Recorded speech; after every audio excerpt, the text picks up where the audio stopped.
My girlfriend and I had something happen in Colombia that I will never forget. It was one of those experiences that make you feel completely helpless. We already had a feeling the area was a little sketchy, so we were smart about it. We didn't bring anything valuable with us, just my phone and a small amount of cash. We had gone out for dinner and stopped afterwards for 2 margaritas. Before ordering more, we double-checked to make sure we had enough money left. We barely did, but it was just enough for 2 more. On the walk back to the hotel, 2 police officers on a motorcycle pulled up and stopped us.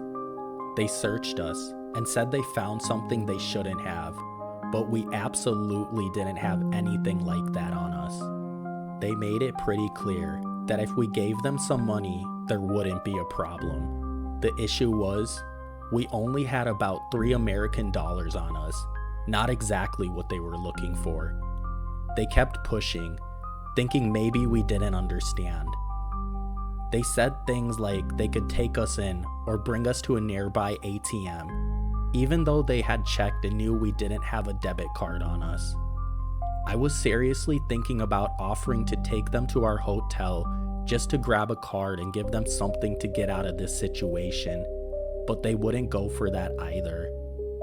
Then, out of nowhere, something happened down the street. A group of people came running around the corner. It looked like some kind of fight or chase going on.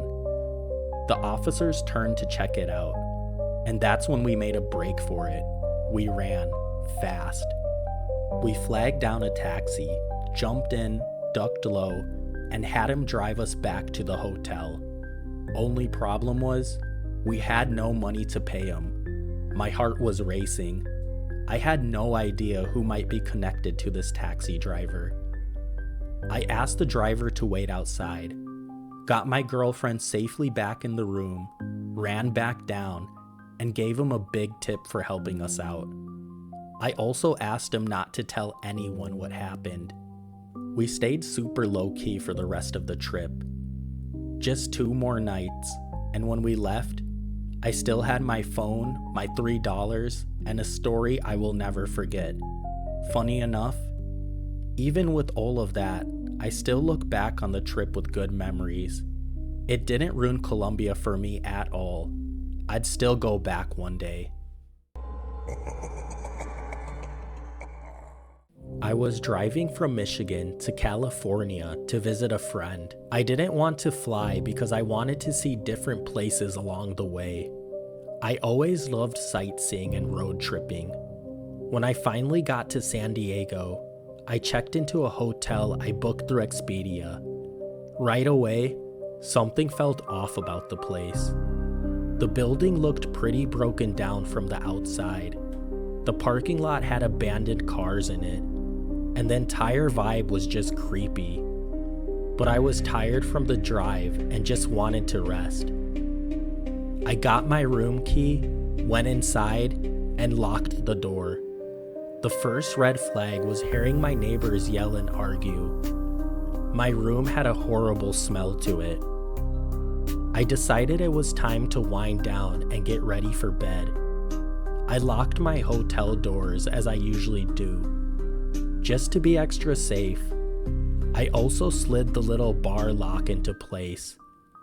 I've always been extremely careful like that when I travel alone. I still couldn't shake that eerie feeling in me. Around 4 a.m, I was fast asleep when I heard someone trying to open the door. I heard 2 men whispering outside. The door did actually open, but the bar lock stopped it from swinging all the way. I jumped up, threw on some clothes, and rushed to see what was going on. There were 2 men standing outside the door, trying to talk to me through the small gap. They were saying things like, "Hey, pretty girl," and commenting on how I looked. I immediately went to hide and grabbed my hotel phone. I was really shaken up and immediately called the front desk to ask what was happening. The person on the phone just said, "Oh, I didn't know you were still in that room." That made me even more confused. I packed up all my things and went to the front desk right away. The woman working there told me I didn't have a reservation, even though I showed her the paper that said I checked in, my parking ticket, and the key card they gave me. She said she already had rented out the room for the entire month. I was shocked. I asked how this could happen if I paid for the room and had all the proof. She looked up my info and said, "Oh, you booked through Expedia? We don't actually work with them."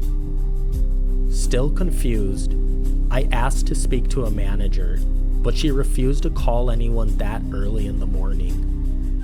So I waited in the lobby until the manager arrived around 9 a.m., explained everything, got a refund, and left.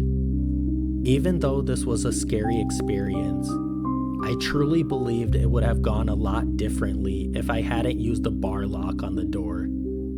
It might have been the one thing that kept me safe and alive. I'm an early morning jogger. I mean, really early, before the sun comes up. When my brother and I went to Paris, he stayed asleep one morning while I went out for a run. I was jogging through the city area when I noticed a group of guys across the street. They looked like they were in their late teens or early 20s and seemed to be stumbling around a bit. As soon as they saw me, they quickly crossed over to my side of the street. I tried to walk away and cross the street again, but before I knew it, they had surrounded me. I was about 25 at the time and weighed around 105 pounds, so I felt very small compared to them. They started poking at me and grabbing at my arms. I froze in shock for a few seconds, unsure what to do. Then one of them pushed me, and I ended up on the ground. Something inside me snapped. I stood up, clenched my fist, and yelled, "Okay then, go ahead, try that again." I was scared, angry, and full of adrenaline. They said something back in German. I think it was something like, all good," but they were still around me, not really backing off. I used all the strength I had to push through the two men who seemed the most out of it. And then I ran. I ran faster than I ever have in my life, and probably ever will. This was before most people had cell phones, and I didn't remember the name of the hotel. My brother had no idea where I was. Looking back, it could have ended very differently.